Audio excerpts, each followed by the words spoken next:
Nyandao Jimmy, Kotiemema Kotono, Wani Lomedegan Fagla, directeur général de l'Agence nationale de la sécurité des systèmes d'information au Bénin, et Bagidi Giro alias Jojo, manager donc d'un artiste.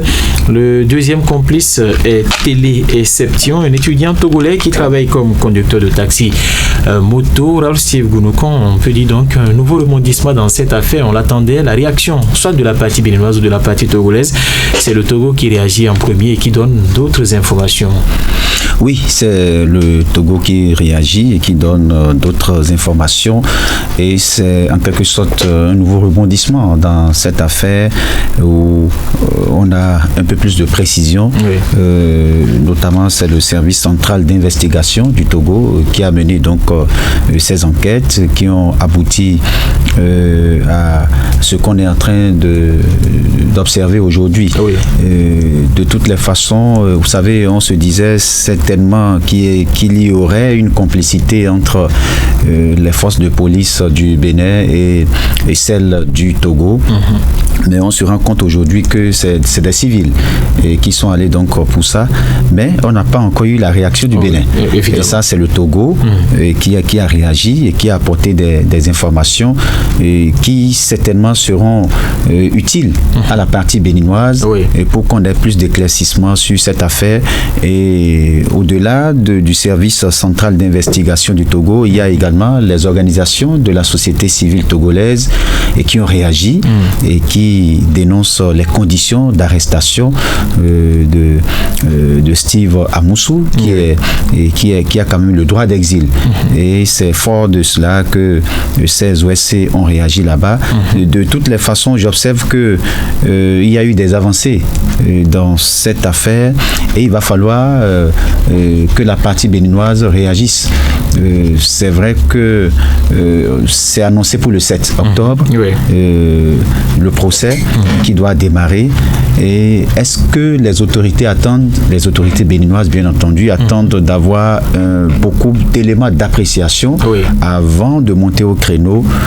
Je pense certainement que les autorités béninoises sont dans cette logique-là, n'ont pas voulu tout de suite réagir. Et je pense que les choses ont tellement évolué qu'en principe, on devrait informer la population béninoise. Déjà, pour ce qui est les informations qu'on a du côté du Togo, on doit pouvoir réagir également au Bénin pour qu'on puisse comprendre véritablement ce qu'il en est. Oui. Parce qu'on se posait beaucoup de questions. Pour beaucoup, c'est des policiers qui étaient peut-être en civil, qui sont allés faire donc cette arrestation. Et aujourd'hui, on se rend compte que en réalité, c'était civil. Et donc, il y a beaucoup d'interrogations sur cette affaire et il va falloir que, après le Togo, que le Bénin puisse enfin réagir. Voilà, Jacques Degbé, cette affaire réserve encore beaucoup de surprises.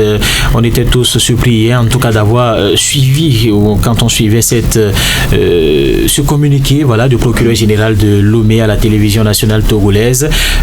Enfin, dira-t-on, la partie togolaise réagit. Il y a forcément obligation que le Bénin également réagisse pour clarifier cette situation. Merci à la société civile togolaise, oui, ou aux sociétés, aux responsables des organisations de la société civile togolaise qui ont mis la pression sur le Togo, sur les dirigeants togolais, parce que il a fallu se communiquer cette sortie de la société civile togolaise pour qu'on puisse enfin assister à ce communiqué assez précis quand même du procureur du tribunal de Lomé, je crois. Oui. C'est tout ce que moi j'attendais de la part des autorités togolaises et je l'ai chanté depuis l'éclatement de cette affaire-là. Il faut que les États puissent réagir et clarifier l'opinion publique sur ce qui s'est réellement passé le 12 août dernier. C'est bien enfin que le Togo puisse réagir. Pour l'instant, ça vient nous situer sur le fait que ce ne sont pas des policiers béninois qui étaient à mener l'opération le 12 août dernier à Lomé, qu'il s'agit bien des civils, d'individus qui ont kidnappé, enlevé le frère Oumvi dans la capitale togolaise. Le Togo vient ainsi de se dédouaner parce que on avait commencé à soupçonner le fait que voilà, peut-être que le Togo est complice, il y a une implication, une complicité entre les deux États pour mener cette opération-là, ce qui serait quand même contre l'éthique, contre les lois internationales, notamment en termes de droits humains, de protection des individus.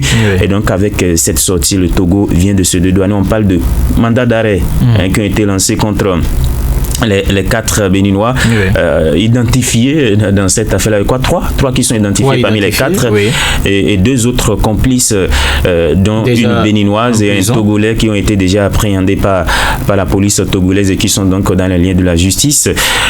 Il faudra enfin que le Bénin également puisse réagir pour équilibrer, pour comprendre, pour apporter des clarifications, pour éclairer l'opinion publique sur ce qui se passe réellement.